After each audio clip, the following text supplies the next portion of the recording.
Agnès,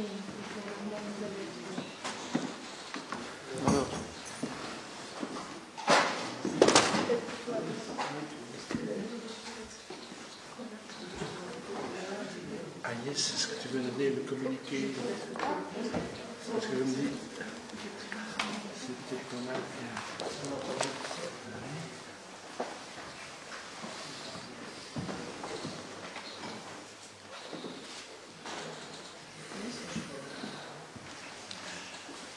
Tu causes en premier, Tommy, ou bien? Oui. Tu parles en premier? Si tu veux. Non, mais c'est... Je ne sais pas qu'est-ce qui avait été prévu.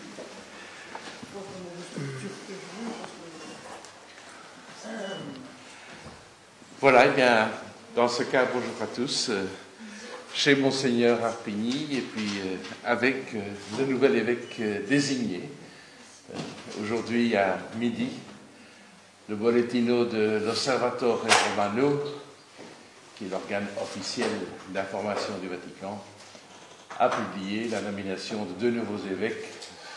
Je ne vais pas m'attarder à la nomination de l'évêque de Namur, mais quand même, c'est le même jour. Et donc aujourd'hui, on a 2 évêques pour le prix d'un, avec une conférence qui a été donnée à Bruxelles ce matin.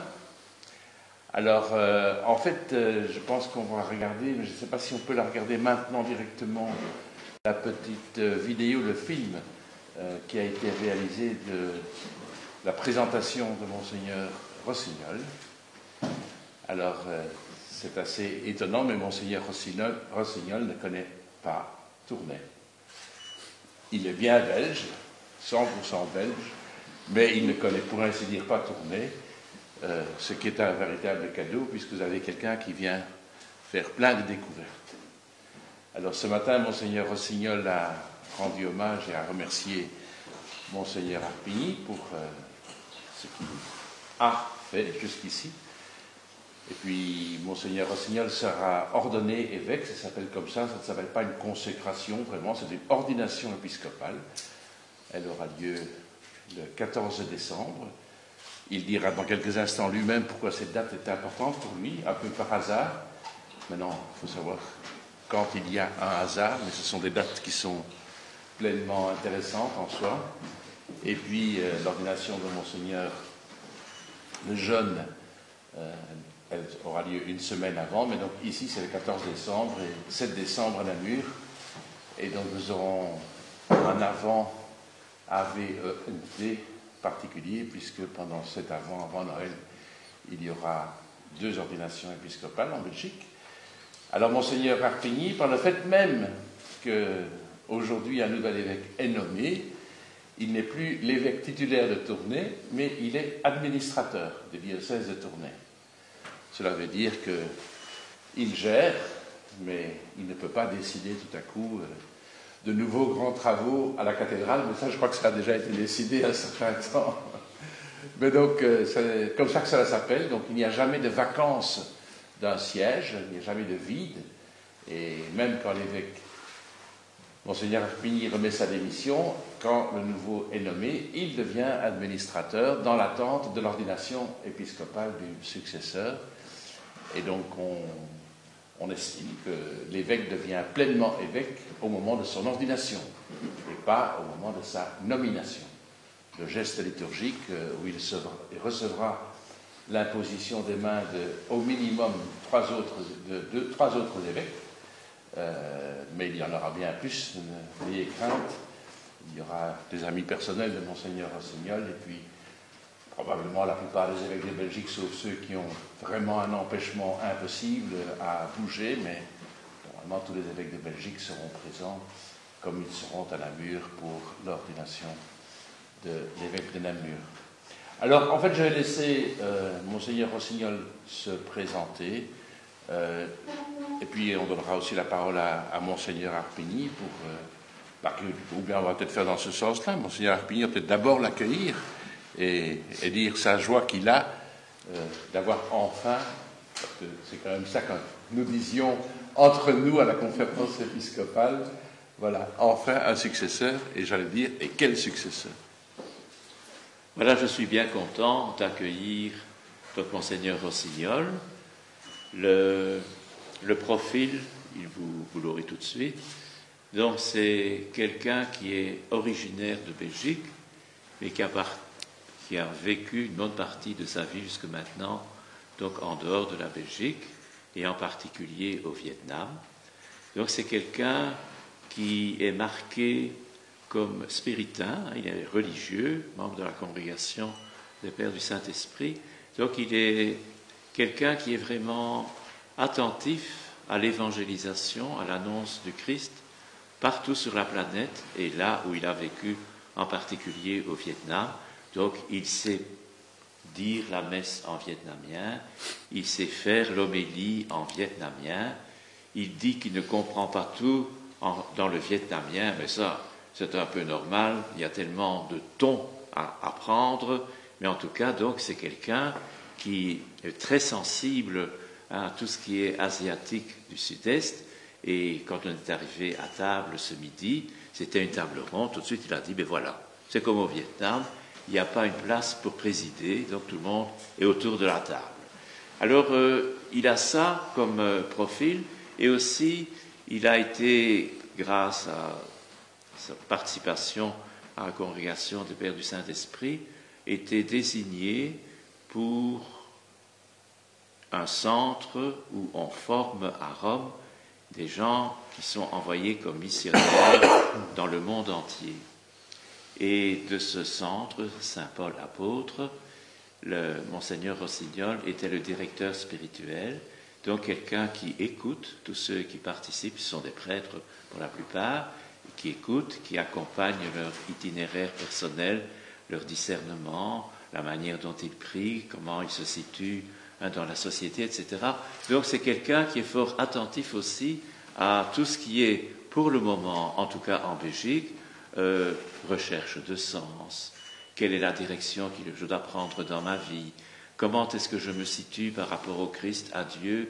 Est-ce que l'Évangile me dit quelque chose? Est-ce que la vie des saints me dit quelque chose? Donc, toutes des questions comme ça, en plus de tout ce que nous portons au jour le jour, comme personnes mariées ou célibataires, parents ou autres, dans la vie ordinaire.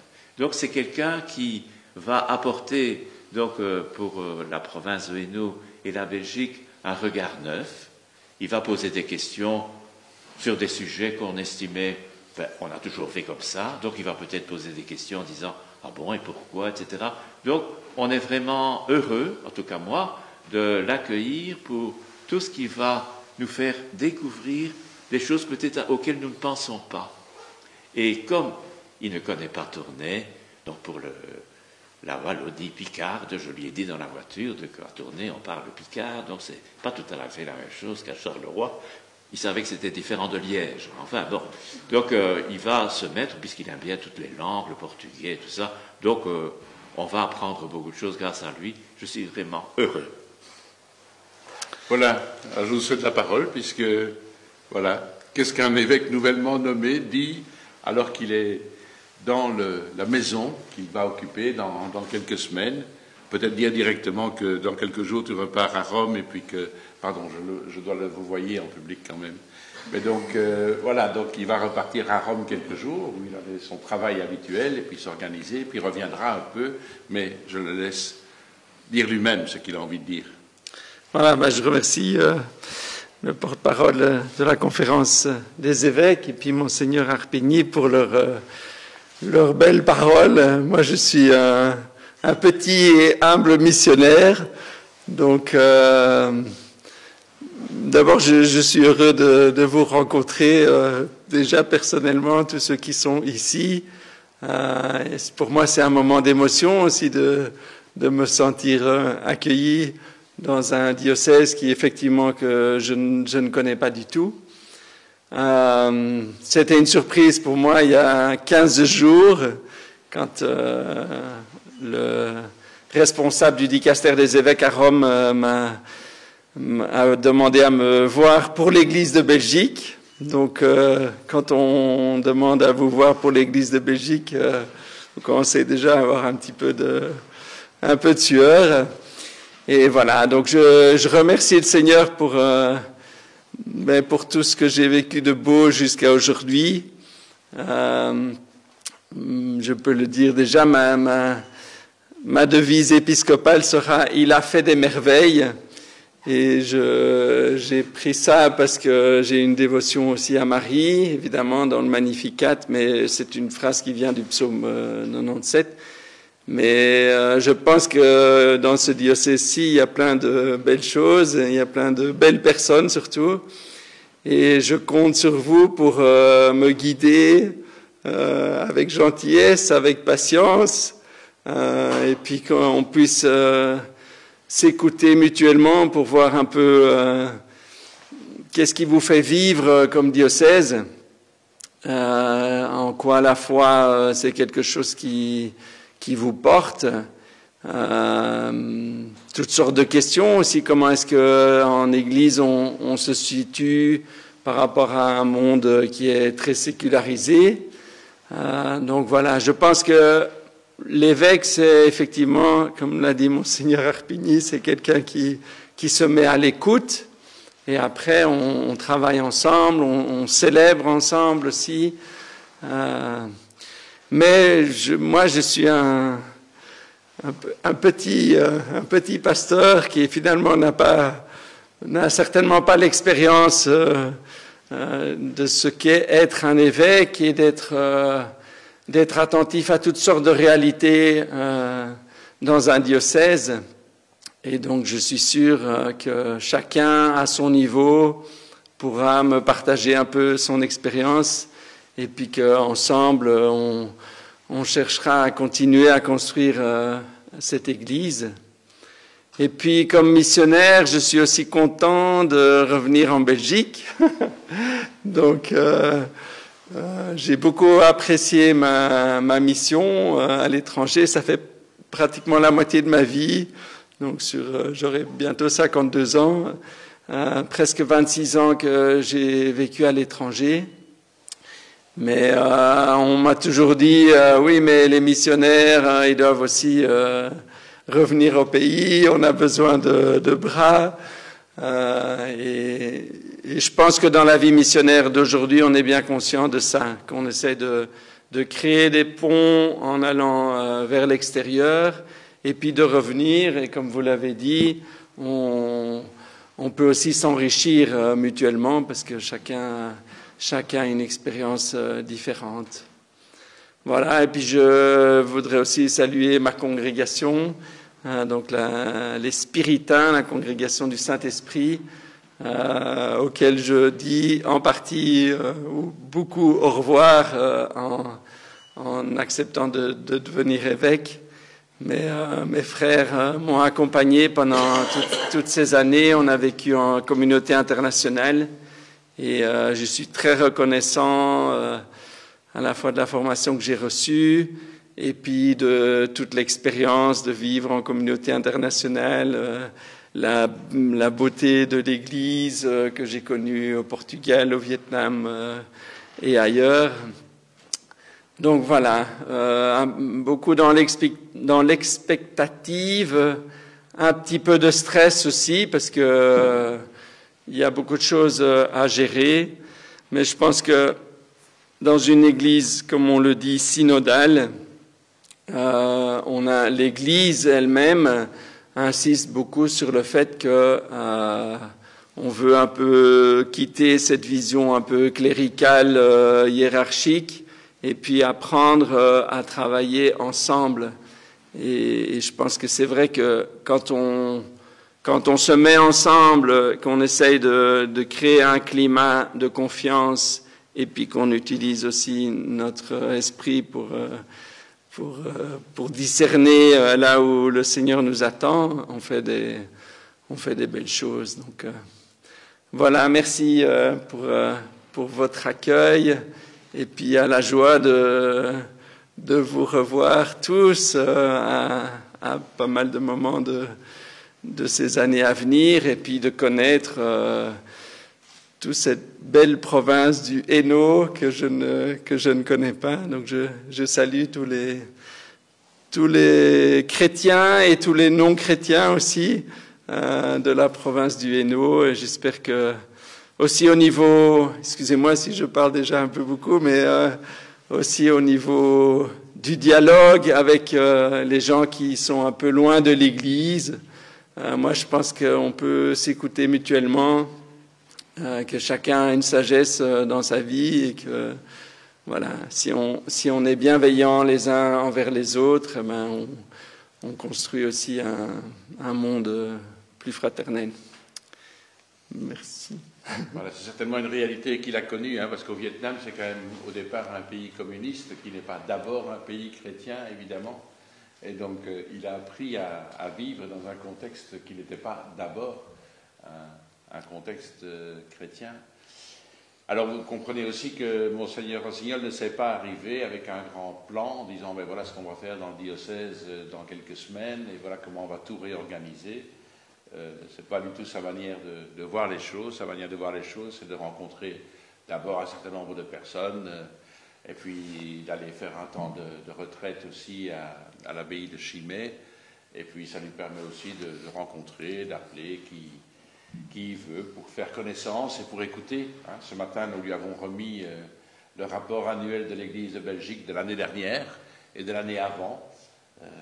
Et donc il connaît, entre guillemets, non, il ne la connaît pas encore, mais il va avoir le temps de le feuilleter, un certain nombre de chiffres qui sont certains avec beaucoup d'espoir, comme par exemple le nombre de jeunes qui demandent le baptême alors qu'ils sont presque adultes. Vous aurez aussi peut-être remarqué, si vous avez déjà vu Belga, que Monseigneur Lejeune lui-même a demandé le baptême à l'âge de 18 ans. Et que donc, c'est quand même un petit peu, pas dans la moyenne non plus. Hein.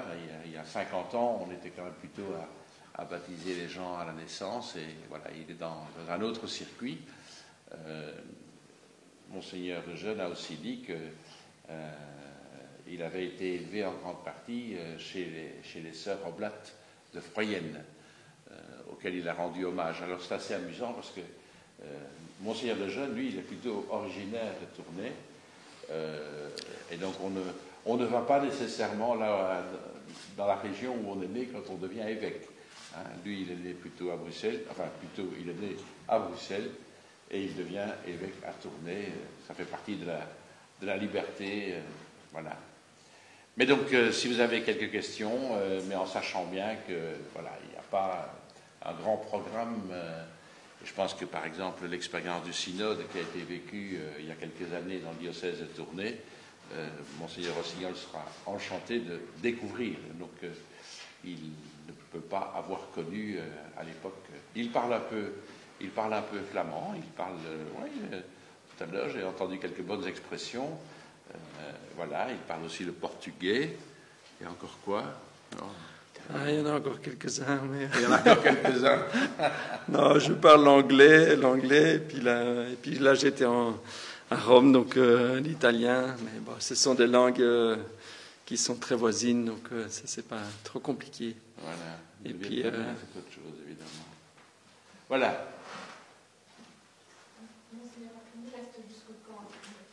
Ah ben, il reste jusqu'à l'ordination épiscopale des successeurs. Donc jusque 15h35 le 14 décembre. Donc l'ordination aura lieu après l'homélie, et donc il y a liturgie de la parole, et puis à ce moment-là, donc il est ordonné, et automatiquement, ça s'appelle la prise de possession canonique du diocèse, donc c'est une affaire de droit de l'Église, et donc à ce moment-là, donc il est vraiment évêque avec tous les pouvoirs nécessaires. Voilà.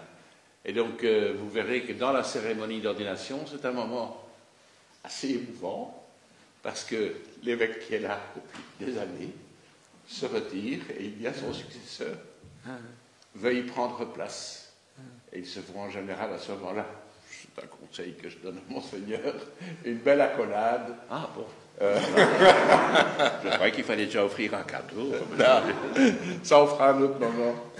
Mais donc il y a un changement de place et donc il prend possession de ce qu'on appelle la cathèdre qui est en fait le fauteuil, le siège de l'évêque, d'où le mot cathédrale. Hein. Voilà. Et donc c'est à ce moment-là en fait que l'évêque devient pleinement titulaire. J'ai pas compris, mais la date du 14 avait un... Alors la date du 14, effectivement, c'est le 3e dimanche de l'Avent. Et il se fait que j'ai été ordonné prêtre le 3e dimanche de l'Avent il y a 20 ans. Donc c'était le 11 décembre et cette année, le 3e dimanche de l'Avent, c'est le 14 et c'est pour ça que j'ai souhaité être ordonné ce dimanche-là. Voilà. Et ça si me on le félicite ce jour-là, on ne sait pas si ce sera parce qu'il devient évêque ou bien parce qu'il a fait 20 ans qu'il est prêtre. Voilà. Et ça me permettra évidemment de fêter Noël aussi avec la communauté comme évêque. Oui, très bien. Outre le fait qu'au niveau canonique, c'est juste un petit commentaire, mais que quand on accepte la nomination comme évêque, on a 3 mois pour être ordonné. Donc c'est un laps de temps qui est demandé par l'Église. Et d'ici le 14, est-ce qu'il y aura des moments où vous allez vous voir tous les deux pour passer un peu le relais, expliquer un petit peu comment se passe le diocèse? Oui, donc le Monseigneur Rossignol retourne à Rome bientôt et puis il reviendra. Il résidera déjà dans la province de Hainaut pour rencontrer un tas de monde, comme Tommy Scholtes a dit, pour voir un peu ce qui se passe et comment il va organiser éventuellement, etc. Et alors, nous aurons évidemment des contacts, moi pour informer de ce qui se passe, effectivement, à partir de mon point de vue, et lui posera des questions là où il y a des blancs, mais on cherche quoi.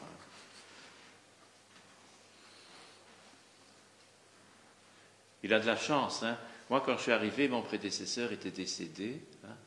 Donc, il y avait un administrateur diocésain, bien entendu. Mais ce n'est pas la même chose. Mon prédécesseur a été évêque pendant 25 ans. Donc, il y avait un tas de choses qu'il aurait pu me dire. Hein. Bon, moi, ça n'en fait que 22 ans par rapport aux 25. Mais enfin, c'est quand même long. Mais lui, il en a encore pour plus que 25. Hein. Donc, c'est bien. Un jour à la fois.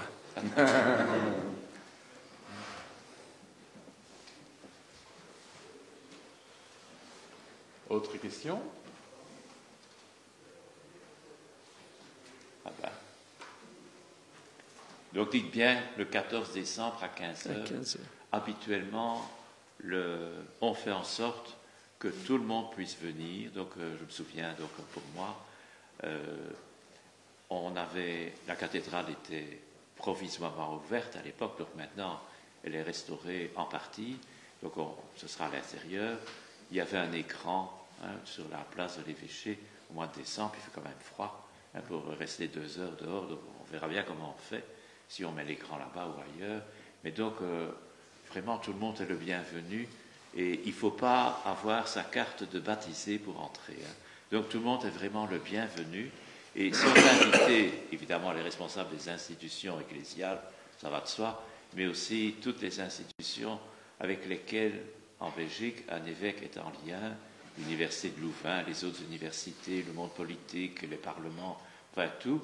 Et puis, nous avons aussi des gens, peut-être que même Monseigneur Rossignol invitera aussi, des gens avec qui il a un contact tout à fait particulier depuis des années et qui alors on met vraiment en avant. Ça dépend évidemment de chacun. Mais donc, vraiment, dites que c'est bien le 14 à 15h et que tout le monde est le bienvenu. Vraiment. Et Monseigneur Fabien Lejeune, il sera ordonné, lui, le 7. Donc, je pense que ça doit être vers la même heure. Oui. 15h aussi. À la cathédrale de Namur. Et ce qui est intéressant, c'est que nous sommes de la même génération. Donc, ce matin, on a déjà eu une conférence ensemble. Nous sommes tous les deux des religieux. Nous avons tous les deux vécu plus de 25 ans à l'étranger. Et donc voilà, il y a déjà un lien fraternel entre ces deux nouveaux évêques. Et puis évidemment, le lien avec les autres évêques qui sont des gens plus expérimentés que nous. Donc, peut-être pour le mot religieux, peut-être expliquer. Donc le mot religieux veut dire qu'on est membre d'une congrégation religieuse, hein, comme les dominicains, ou les franciscains, ou les jésuites, ou bien les spiritains, ou bien les prêtres assomptionnistes. Vous savez que le pape, aujourd'hui, le pape Léon XIV, est lui aussi un prêtre assomptionniste au départ. Augustinien. Et que le précédent. Et que le précédent, il était jésuite. Voilà. Donc, ça tourne. Ouais, ouais. Bien. Enfin, ça dit quelque chose aussi. Mais, voilà. On m'a dit qu'il y avait un tiers des nouveaux évêques dans le monde qui étaient des religieux. Donc il y a les religieux et les diocésains. Et donc un tiers viennent des communautés religieuses. Voilà, s'il n'y a pas d'autres questions, Peut-être en privé. alors certains peuvent évidemment poser quelques questions en privé. Il y a peut-être un duplex qui est prévu aussi, à 18h. Voilà. Bien, alors, merci Monseigneur pour cette première prise de contact avec la presse locale qui n'hésitera pas. Que j'apprendrai à découvrir. Voilà. J'aurai beaucoup de choses à lire, mais avec plaisir. Voilà. Voilà. Quels sont ceux qui souhaitent avoir un petit entretien particulier, interview, voilà. Tout le monde. Merci. Quoi, ça? Oui, mais... Ceux qui veulent boire quelque chose, il y a du café, des bulles et de l'eau. Ça dépend chez vous. Mais voyez peut-être avec Agnès, on va se partir avec Agnès. C'est elle la locale de l'État.